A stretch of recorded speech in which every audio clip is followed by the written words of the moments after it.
وعلى آله الطيبين الطاهرين وأصحابه الراشدين المهديين. أما بعد فأعوذ بالله من الشيطان الرجيم. بسم الله الرحمن الرحيم. نحن نقص عليك نبأهم بالحق إنهم فتية آمنوا بربهم وزدناهم هدى. صدق الله مولانا العظيم. إن الله وملائكته يصلون على النبي يا أيها الذين آمنوا صلوا عليه وسلموا تسليما. الصلاة والسلام عليك يا رسول الله وعلى آلك وأصحابك يا حبيب الله. الصلاة والسلام عليك يا رسول الله وعلى آلك وأصحابك يا حبيب الله. برادران اسلام، اللہ کریم کا فضل و احسان ہے جس نے ہمیں جمعۃ المبارک کی برکتوں سے، رحمتوں سے مستفید ہونے کا یہ موقع عطا فرمایا ہے. دعا ہے کہ خالق کائنات آج کے دن نازل ہونے والی رحمتیں ہم سب کو عطا فرمائے.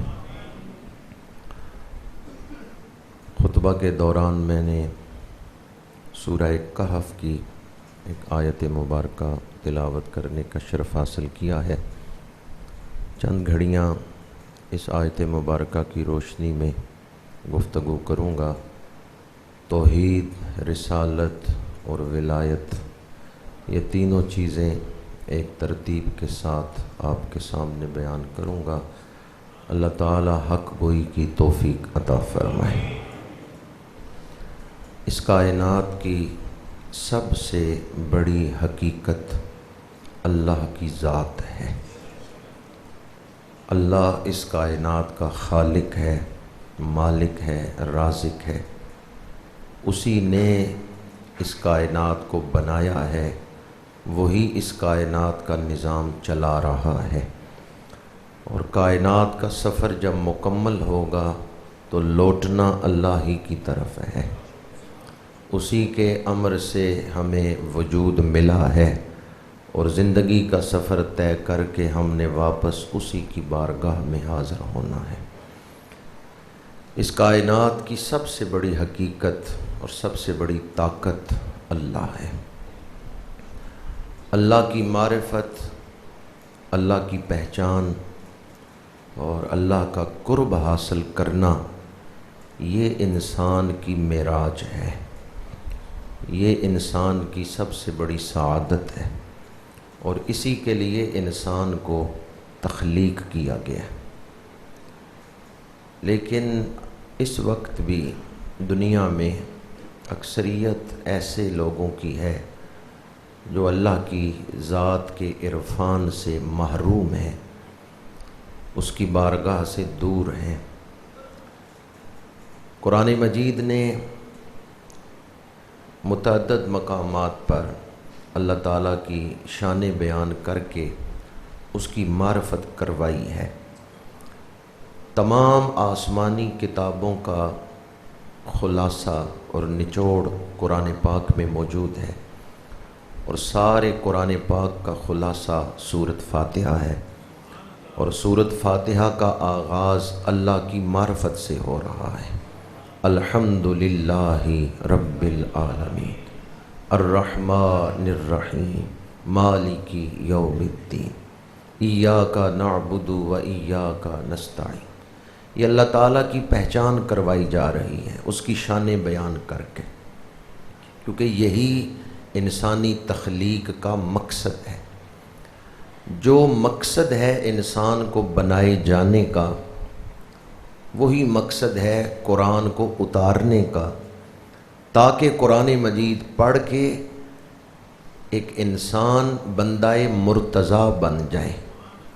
وہ انسان بن جائے جس پر اس کا رب راضی ہے، جس نے اپنی زندگی کے مقصد کو پا لیا. انسان اس مقام تک پہنچ جائے. لیکن انسان کے اندر اللہ تعالیٰ نے جو مختلف صلاحیتیں رکھی ہیں اور انسان میں بعض متضاد صفات بھی رکھی ہیں، مثلا یہ پیار بھی کرتا ہے، نفرت بھی کرتا ہے، دوستی بھی کرتا ہے، دشمنی بھی کرتا ہے، تو اس میں متضاد صفات بھی اللہ نے اسی انسان کے اندر رکھی ہیں۔ تو جب تک انسان کو سنوارا نہ جائے، انسان اپنے آپ کی اصلاح نہ کرے، بگڑا ہوا انسان دنیا اور آخرت میں تباہ و برباد ہوگا، ذلیل و رسوا ہوگا، کیونکہ اس نے اپنی تخلیق کا مقصد نہیں حاصل کیا۔ تو اس کے لیے ضروری ہے کہ انسان اپنے آپ کو سنوارے، اور سنوارنے کے لیے جس طرح آپ اپنے جسم کی صفائی، لباس اور بال بنواتے ہیں، سنوارتے ہیں، تو اسی طرح جو فکر ہے، اپنی سوچ ہے، اس کو بھی سنوارنے کی ضرورت ہے۔ سوچنے کا صحیح ڈھنگ آ جائے تو بندہ منزل تک پہنچ جاتا ہے۔ گمراہ وہی ہوگا جس کے سوچنے کا انداز وہ غلط ہوگا، اور شیطان پہلا کام یہی کرتا ہے کہ انسان کی سوچ کو بھٹکا دیتا ہے۔ جس نقطے کو فوکس کرنا چاہیے، جب بندہ اس کو فوکس نہیں کرتا، کسی دوسرے غیر ضروری پہلو کی طرف توجہ کر لیتا ہے، تو سوچ گمراہ ہوتی ہے۔ عمل بعد میں گمراہ ہوتا ہے، پہلے انسان کی فکر گمراہ ہوتی ہے۔ قرآن مجید میں اللہ کریم نے انسان کی سوچ کی اصلاح کے لیے، پورا قرآن ہی انسانی فکر کی اصلاح ہے، لیکن بعض آیات ایسی ہیں کہ انسان ان پر غور کرے تو اسے اس کائنات کے اندر اپنی حقیقت پتہ چل جائے گی۔ اللہ تعالیٰ کی معرفت کے لیے ایک انداز فکر یہ ہے کہ اللہ کے بارے میں سوچنے سے پہلے ذرا اپنے بارے میں سوچ لو۔ من عرف نفسہ فقد عرف ربہ، جس نے اپنے آپ کو پہچان لیا اس نے اپنے رب کو پہچان لیا۔ بعض اوقات انسان یہ سمجھتا ہے کہ میں جو کچھ چاہوں کر سکتا ہوں۔ آپ تو اپنی مرضی سے ارادہ نہیں کر سکتے، کسی چیز کو حاصل کرنا تو بعد کی بات ہے، کسی منزل تک پہنچنا تو بعد کی بات ہے۔ آپ تو اپنی مرضی سے ارادہ نہیں کر سکتے۔ کیا آپ میں سے کوئی آدمی یہ ارادہ کر سکتا ہے کہ آج کے بعد موت تک میں سوؤں گا نہیں، جاگتا ہی رہوں گا؟ کر سکتے ہیں؟ نہیں۔ کیا آپ میں سے کوئی شخص یہ ارادہ کر سکتا ہے کہ میں سویا ہی رہوں گا، جاگوں گا ہی نہیں؟ یہ ارادہ کر سکتے ہیں؟ انسان ایک حد تک سو سکتا ہے، اس کے بعد سو بھی نہیں سکتا۔ انسان ایک حد تک جاگ سکتا ہے، اس سے زیادہ جاگ بھی نہیں سکتا۔ تو اپنے جاگنے اور سونے کا ارادہ نہیں کر سکتا۔ اپنی اوقات کو پہچان۔ کیا کوئی انسان بھوک سے بچ سکتا ہے کہ مجھے بھوک ہی نہ لگے، مجھے پیاس ہی نہ لگے، آج کے بعد مجھے ضرورت ہی نہیں کھانے کی؟ یہ تو ہم کہہ دیتے ہیں مجھے کوئی ضرورت نہیں تجھے منہ لگانے کی، آج کے بعد میں تجھ سے ناراض ہوں۔ کبھی کھانے کو بھی یہ بات کر سکتے ہیں کہ آج کے بعد مجھے کھانے کی ضرورت ہی نہیں، میں کھاؤں گا ہی نہیں؟ تو پتہ چلتا ہے انسان جس نے بنایا ہے اس کی مرضی سے ہی چل رہا ہے۔ اقبال کہتے ہیں اپنے من میں ڈوب کر پا جا سراغ زندگی، تو اگر میرا نہیں بنتا نہ بن اپنا تو بن۔ اگر انسان اپنے آپ کو پہچان لے تو پھر اسے اپنے خالق کی پہچان حاصل ہو سکتی ہے۔ کون ہے جس نے مجھے اس فطرت پہ بنایا ہے کہ میں ایک حد تک جاگ سکتا ہوں، اس سے آگے نہیں جاگ سکتا۔ میں ایک حد تک سو سکتا ہوں 8 گھنٹے 10 گھنٹے، لیکن پھر میں خود بخود جاگ جاؤں گا، پھر میں سو بھی نہیں سکتا۔ کون ہے جس نے انسان کو اس فطرت پر بنایا ہے؟ دل میں خیال آتا ہے، یہ خیال کہاں سے آتا ہے؟ دل میں جذبات ہیں، یہ جذبات کہاں سے آ رہے ہیں؟ وہ کون سا مقام ہے جہاں سے آپ کے ذہن میں رہنمائی آ رہی ہے، خیالات آ رہے ہیں، پھولوں کو رنگت کس نے دی ہے، گلوں میں خوشبو کس نے رکھی ہے، ستاروں میں روشنی نزہت کس نے رکھی ہے، دریاؤں کو جاری کس نے کی ہے، کس نے پانی کو بہنے کا حکم دیا ہے، کس کے حکم سے سورج کائنات کو روشن کر رہا ہے۔ اگر دل میں اس رب کی معرفت کا اور اس تک پہنچنے کا شوق پیدا ہو جائے کہ میں پہچانوں وہ میرا رب کیسا ہے، میں اس سے کہاں مل سکتا ہوں، میں اسے کیسے راضی کر سکتا ہوں، تو یہاں انسان بے بس ہے، انسان مخلوق ہے، رب خالق ہے۔ کوئی مماثلت نہیں ہے کہ براہ راست فیض لیا جا سکے۔ فیض لینے اور دینے کے لیے کوئی یکسانیت، کوئی مماثلت ہونی چاہیے، لیکن اللہ تعالیٰ کی ذات خالق ہے، ہم مخلوق ہیں۔ ہم جب اس کو سوچتے ہیں تو اس کے درجہ خالقیت سے نیچے لے آتے ہیں، مخلوق کی درجے میں لا کے اس کو سوچتے ہیں، تو کسی چیز پر اللہ کو قیاس نہ کریں، چیزیں اس کی بنائی ہوئی ہیں، وہ اللہ ہے، اس کو اس کی شان کے مطابق سوچیں۔ تو جب اللہ اور اس مخلوق میں، انسان میں اور اللہ میں مماثلت نہیں ہے، وہ واجب الوجود، انسان ممکن الوجود، تو پھر فیض کیسے لیا جا سکتا ہے؟ اللہ کریم نے یہ مرحلہ آسان کر دیا، اس نے ایک ایسا وجود بنایا جسے بنایا تو مخلوق میں ہے، لیکن اپنی ذات کے ساتھ اس کا تعلق ایسا رکھا ہے کہ اس وجود کو اپنا محبوب بنایا ہے، ادھر اللہ سے واصل، ادھر مخلوق میں شامل۔ خواص اس برزخ کبریٰ کو ہے حرف مشدد کا۔ اللہ نے میرے اور آپ کے آقا کریم کا نور بنایا، نور مصطفیٰ، تخلیق اول، نقش اول، اور اس وجود کو یہ شان بخشی کہ نور مصطفیٰ ادھر سے فیض لے رہا ہے، ادھر فیض تقسیم کر رہا ہے۔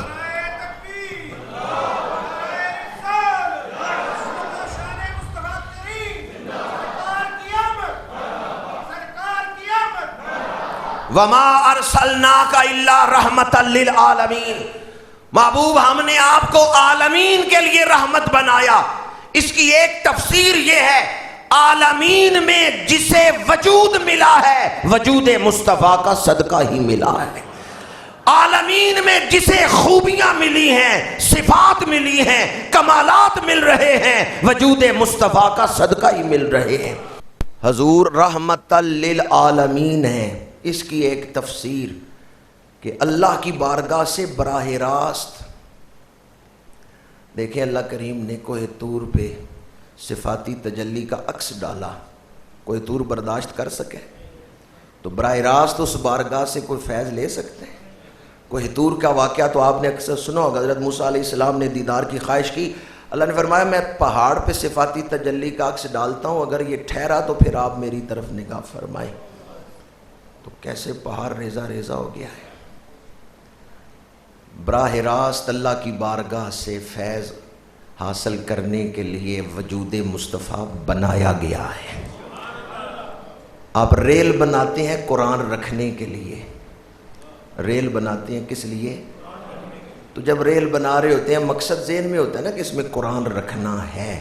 نور مصطفیٰ بنایا گیا فیض الہی رکھنے کے لیے۔ سینہ مصطفیٰ میں وہ وسعتیں ہیں، وہ گہرائیاں ہیں، وہ صلاح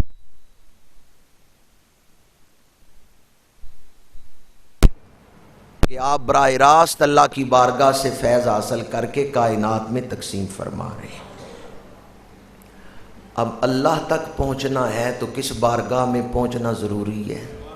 بارگاہ مصطفیٰ میں۔ باخدا خدا کا یہی ہے در۔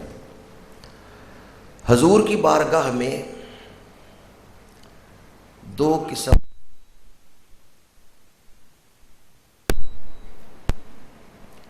ایک ہے تعلیمات نبوی، دوسرا پہلو ہے برکات نبوی۔ یہ لفظ آپ نے ذہن میں رکھنے ہیں، ایک تعلیمات نبوی اور دوسرا برکات نبوی۔ ایک کیا ہے؟ تعلیمات نبوی، اور دوسرا یہ دونوں لفظ ذہن میں رکھیں گے تو پھر آپ کو جو فیض صحبت ہے یا تصوف ہے اس کی سمجھ آ سکتی۔ حضور کی بارگاہ سے انسانیت کو علم بھی ملا ہے، برکات بھی ملی ہیں، تو اس لیے ان دونوں کو سمجھنا ضروری ہے۔ ایک ہے تعلیمات نبویہ، ایک ہے برکات نبویہ۔ تعلیمات نبوی کیا ہیں؟ شریعت، سود حرام ہے، رشوت حرام ہے، جھوٹ بولنا حرام ہے، غیبت حرام ہے، کتا اور خنزیر ان کا گوشت حرام ہے، لیکن بکرا، اونٹ، گائے ان کا گوشت حلال ہے۔ تعلیمات نبویہ، حلال اور حرام کا فرق، زندگی گزارنے کا ڈھنگ سکھایا، فرائض، سنتیں، مستحبات، یہ جو تمام شریعت ہے یہ تعلیمات نبویہ ہیں۔ چلیں یہ تو ہیں تعلیمات نبویہ، تو برکات نبویہ کیا ہے؟ جسے برکات نبویہ میں سے کچھ حصہ مل جاتا ہے، کچھ خیرات مل جاتی ہے، اس کے لیے دین پر عمل کرنا آسان ہو جاتا ہے۔ ویسے برکات نبویہ ایک سمندر ہے جس کی وسعت کو کما حق کو ہو بیان نہیں کیا جا سکتا کہ کتنی برکات نبویہ ہیں۔ ان میں سے صرف ایک دو پہلو میں آپ کے سامنے بیان کر رہا ہوں، جسے انگریزی والے کہتے ہیں نا پشنگ فورس، وہ چیز جو آپ کو اٹھاتی ہے کہ اٹھو یہ کام کرو، جسے برکات نبویہ میں سے کچھ حصہ مل جاتا ہے اس کے لیے دین پر عمل کرنا آسان ہو جاتا ہے، وہ خوشی خوشی دین پہ عمل کرتا ہے، پھر اس کے لیے دین پر عمل کرنا بوجھ نہیں ہوتا، بلکہ دین پہ عمل نہ کرنا بوجھ ہوتا ہے۔ مثلا عشاء نہیں پڑھی، دل کو سکون ہی نہیں آ رہا، نماز نہیں پڑھی، چین ہی نہیں آ رہا، ہاں نماز پڑھے گا تو دل کو سکون آ جائے گا۔ اس شخص کے سینے میں برکات نبویہ کا فیض ہے۔ تو برکات نبوی کا ایک پہلو ہے کہ دین پر عمل کرنے کا جذبہ، دوسرا پہلو عمل کے اندر جو روح ہونی چاہیے وہ روح اس شخص کو حاصل ہو جاتی ہے جسے برکات نبویہ مل جاتی ہیں۔ مثلا نماز میں اخلاص ہونا چاہیے، خشوع و خضوع ہونا چاہیے۔ جس شخص کو برکات نبویہ مل جاتی ہیں اس کی نماز شاندار نماز ہوتی ہے، اس کی نماز جاندار نماز ہوتی ہے، خشوع و خضوع والی نماز ہوتی ہے۔ برکات نبوی سے عمل کرنے کا جذبہ بھی مل رہا ہے اور عمل کی روح بھی مل رہی ہے۔ عمل کا جو تقاضا ہے کہ کس طرح یہ عمل کرنا چاہیے، باطنی کیفیت کیا ہونی چاہیے، جس شخص کو برکات نبویہ مل جائیں اسے وہ باطنی کیفیت بھی مل جاتی ہے جو شریعت کا تقاضا ہے۔ برکات نبوی کی کتنی چیزیں میں نے بیان کی؟ دو، ایک تو عمل کرنے کا جذبہ مل جاتا ہے، دوسرا عمل کی روح مل جاتی ہے، خشوع و خضوع، اور تیسری چیز جسے برکات نبویہ مل جاتی ہیں اس کا عمل قبول بھی ہو جاتا ہے۔ وہ صرف عمل ہی نہیں کر رہا، ادھر وہ نماز پڑھ رہا ہے، ادھر قبولیت کے دروازے کھلے ہوئے ہیں۔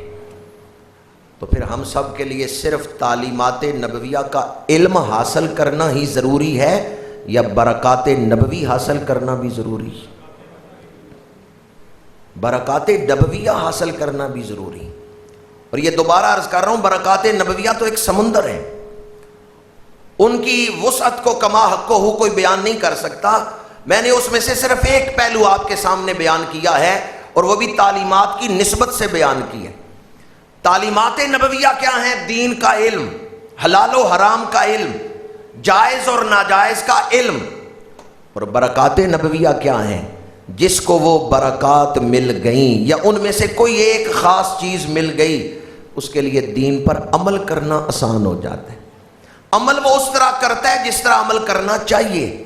اور اس کا عمل رد بھی نہیں ہوتا، چونکہ وہ برکات نبویہ کے ساتھ عمل کر رہا ہے۔ اور برکات نبویہ کے لیے اللہ کا وعدہ ہے، قل ان کنتم تحبون اللہ فاتبعونی یحببکم اللہ، اللہ تمہیں اپنا محبوب بنا لے گا۔ یہاں عمل کی قبولیت کی بھی گارنٹی مل رہی ہے کہ عمل قبول ہو جائے گا۔ تو پھر ہمیں صرف تعلیمات کا علم حاصل کرنا ہی کافی ہے یا برکات حاصل کرنا بھی؟ علم تو مل جائے گا کتابوں سے، برکات کہاں سے ملیں گی؟ اللہ نے تعلیمات نبویہ کی بھی حفاظت کی ہے اور برکات نبویہ کو بھی محفوظ کیا ہے۔ تعلیمات نبویہ کتابوں کے سفینوں میں محفوظ ہیں اور برکات نبویہ اولیاء کے سینوں میں محفوظ ہیں۔ اللہ کریم نے برکات نبویہ کو بھی محفوظ فرما دیا ہے۔ برکات حاصل کرنے کے لیے پہلی چیز محبت کے ساتھ صحبت نبوی، ایمان کے ساتھ صحبت نبوی۔ پہلی چیز کیا ہے برکات نبوی حاصل کرنے کے لیے؟ صرف محبت یا صحبت؟ صرف محبت سے وہ برکات حاصل نہیں ہوں گی جب تک ساتھ صحبت نہ ہو۔ ہاں صرف محبت سے برکات ضرور حاصل ہوتی ہیں، ایسا نہیں کہ برکات نہیں ملتی، صرف محبت سے برکات ملتی ہیں، لیکن جو برکات صحبت سے مل رہی ہیں وہ منفرد ہیں۔ دیکھیں حضرت خواجہ اویس کرنی حضور کے ظاہری زمانے میں ہے، حضور کے ظاہری زمانے میں ہے، میرے آقا کریم مدینہ منورہ میں ہے، وہ یمن میں ہے، زمانہ ایک ہے، لیکن کیا حضرت خواجہ اویس کرنی صحابی ہیں؟ محبت میں کوئی کمی ہے؟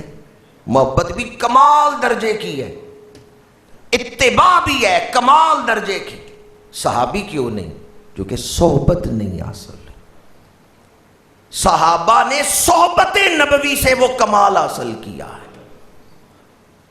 محبت برکات حاصل کرنے کا ذریعہ ہے، لیکن جو برکات صحبت سے حاصل ہوتی ہیں محض محبت سے وہ نہیں حاصل ہوتی۔ محبت کے ساتھ صحبت ضروری ہے، حاضری ضروری ہے۔ اگر محض محبت کافی ہوتی تو خواجہ اویس کرنی بھی صحابی ہوتے، لیکن وہ صحابی نہیں ہیں، ہاں عاشقوں کے امام ہیں، وہ تابعی ہیں۔ اور تابعی کسے کہتے ہیں؟ جس کی صحابی کے ساتھ ملاقات ہوئی ہے۔ اگر کوئی صحابہ کے زمانے میں ہو لیکن صحابی سے ملاقات نہیں ہوئی، وہ تابعی ہوگا؟ نہیں ہوگا۔ پتہ چلتا ہے یہاں بھی جو فیض صحابہ سے مل رہا ہے وہ صحابہ کی صحبت سے مل رہا ہے۔ صحبت کی برکت کیا ہے؟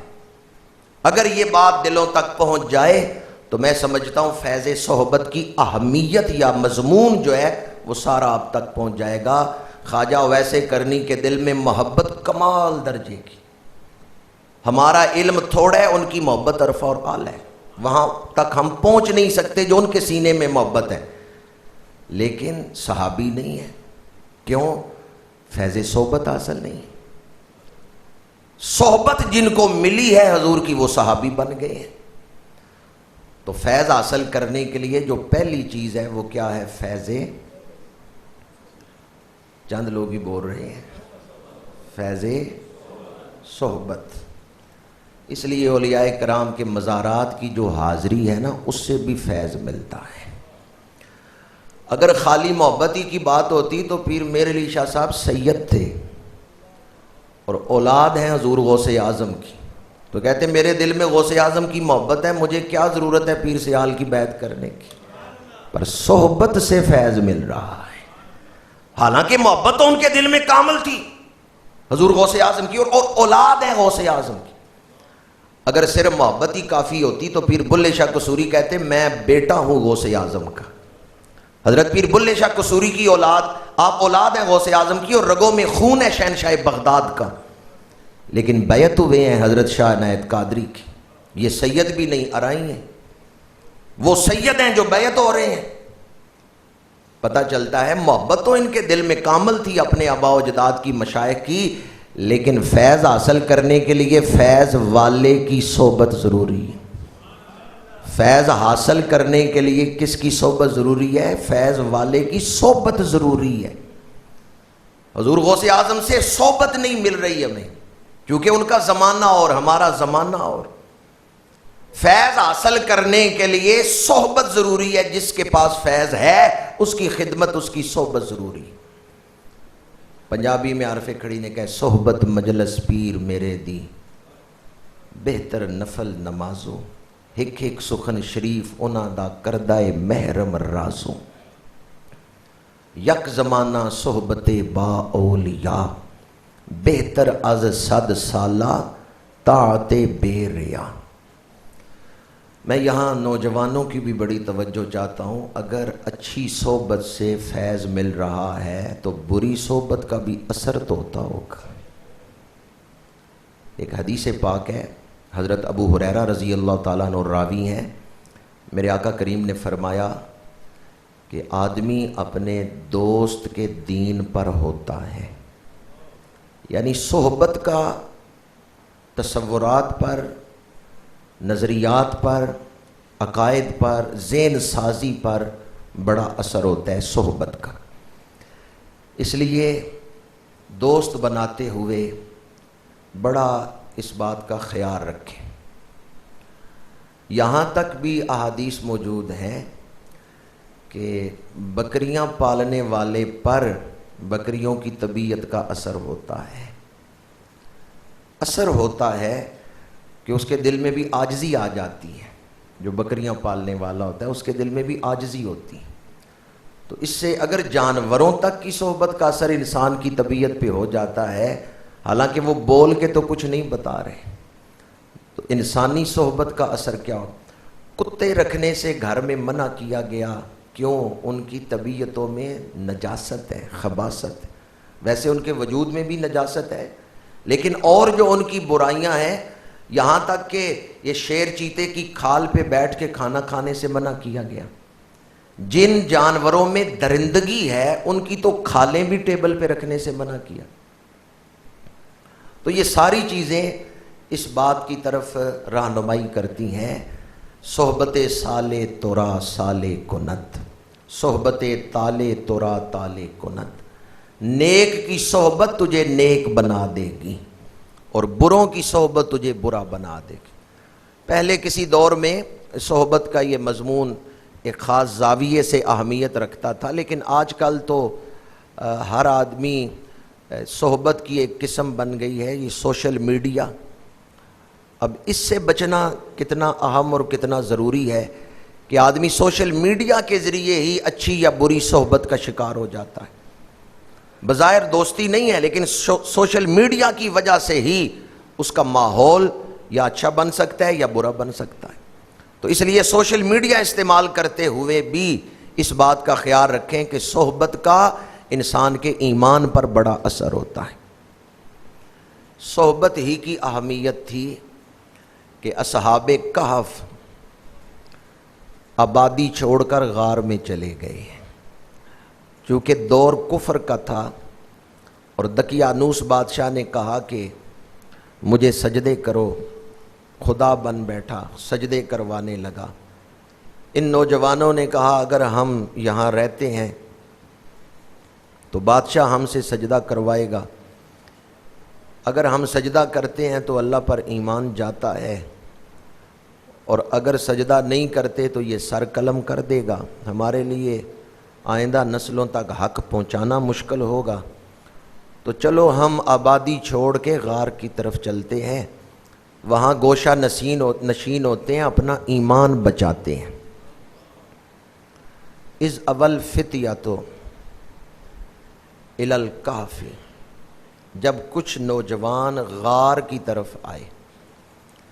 اس سورت کا نام ہے سورہ کہف۔ کہف کہتے ہیں غار کو، غار کا گوشہ۔ تو سورت کا نام غار کے نام پر کیوں رکھا گیا ہے؟ اس غار کی نسبت اللہ کے ولیوں کے ساتھ ہو گئی۔ جس جگہ کی نسبت ولیوں کے ساتھ ہو گئی ہے، قرآن کی سورت کا نام ہی اس جگہ کے ساتھ منسوب کر دیا گیا ہے۔ تو ولیوں کی نسبت کا کوئی اثر ہے یا نہیں؟ یہ تو غار ہے، چلیں اس کا نام، سورت کا نام سورہ کہف، اس غار پر جس غار میں ولی رہے، اس سورت کے اندر تو نسبت اور صحبت کا مضمون کمال درجے میں بیان کیا گیا ہے کہ ذات کا کتا ہے پر بیٹھ ولیوں کے دروازے پہ گیا ہے، اللہ نے اس کا کتا پن دور فرما دیا۔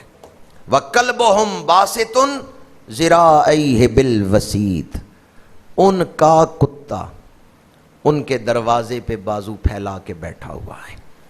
صدر الافاضل علامہ سید نعیم الدین مراد آبادی اور بہت سارے مفسرین نے اس بات کو لکھا ہے، ولی اندر سوئے ہوئے تھے، کتا دروازے پہ سویا ہوا ہے بازو پھیلا، وہ اندر کروٹ بدلتے ہیں، یہ باہر کروٹ بدل رہا ہے، جیسے اندر وہ کروٹ بدل رہے ہیں نا، یہ باہر بھی کروٹ بدل رہا ہے، تو پتہ چلتا ہے صحبت کا اثر ہوتا ہے۔ قلبہم باسط ذراعیہ بالوسید، اس کتے کا ذکر شان کے ساتھ قرآن میں کیوں کیا جا رہا ہے؟ قلبہم، ان کا کتا ہے، وہ ولیوں کا بن گیا ہے، وہ ولیوں کا ہو گیا ہے۔ اور وہ ولی کون تھے؟ نحن نقص علیک نبأہم بالحق، فرمایا ہم حق کے ساتھ ان کا واقعہ تمہیں سنا رہے ہیں۔ انہم فتیۃ، بے شک وہ چند جوان تھے، فتیہ جوانوں کو کہتے ہیں، لا فتح الا علی لا سیف الا ذوالفقار، فتح نوجوان کو کہتے ہیں۔ انہم فتیۃ، اصحاب کہف کون تھے؟ قرآن کہتا ہے وہ چند نوجوان تھے۔ انہم فتیۃ آمنوا بربہم، وہ چند نوجوان ہیں جو اپنے رب پہ ایمان لائے ہیں۔ کون ہیں جو ایمان لائے ہیں؟ ان کی جوانی کا ذکر کیوں کیا ہے؟ یہی کہا جاتا چند نفوس ہیں، چند افراد ہیں، جوانی کا ذکر کیوں کیا ہے؟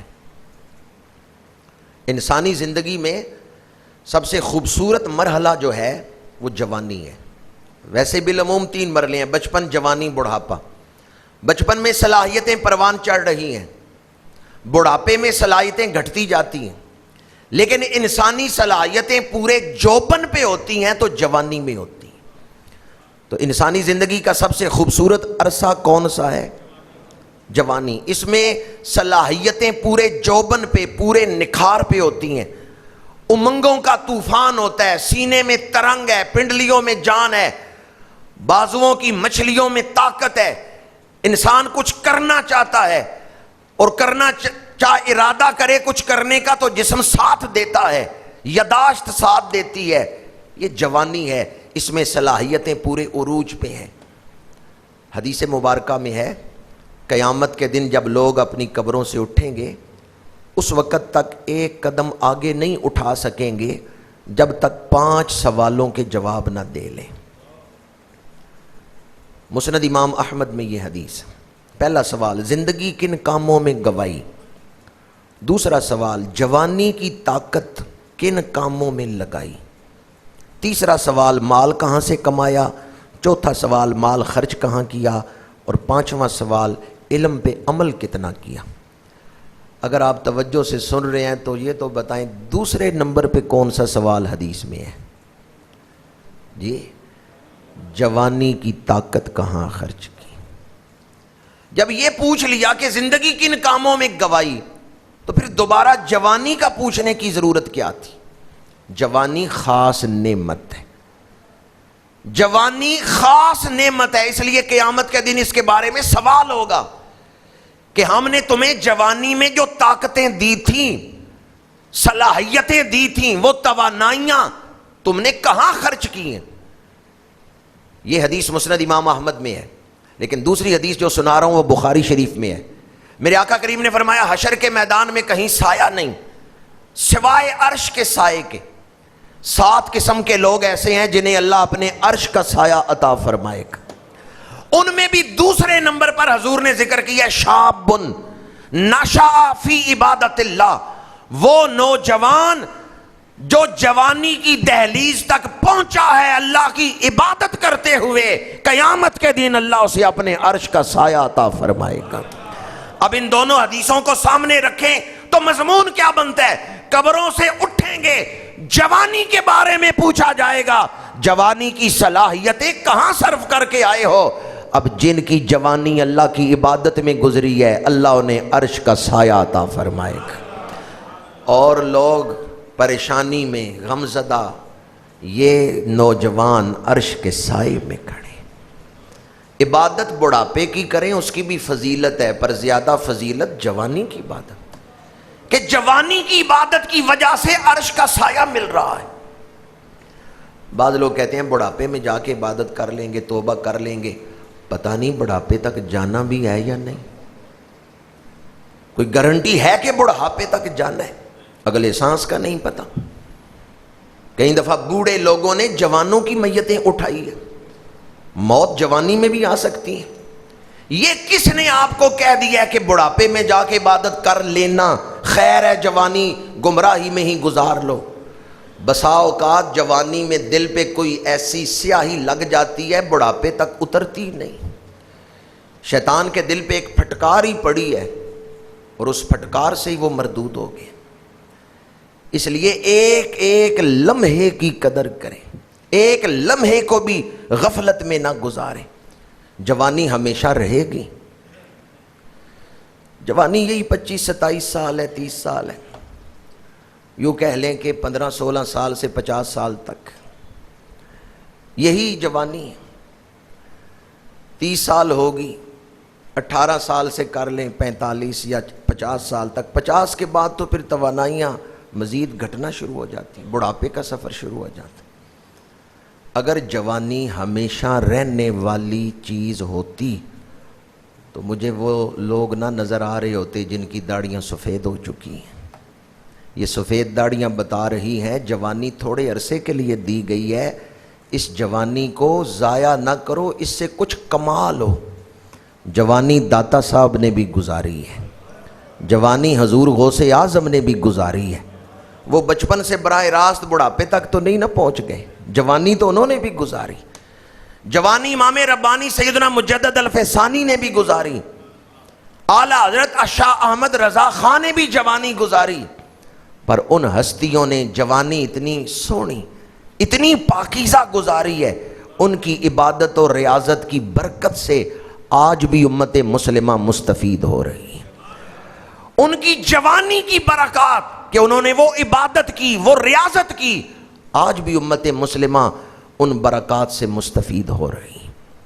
انہم فتیۃ، وہ چند نوجوان تھے۔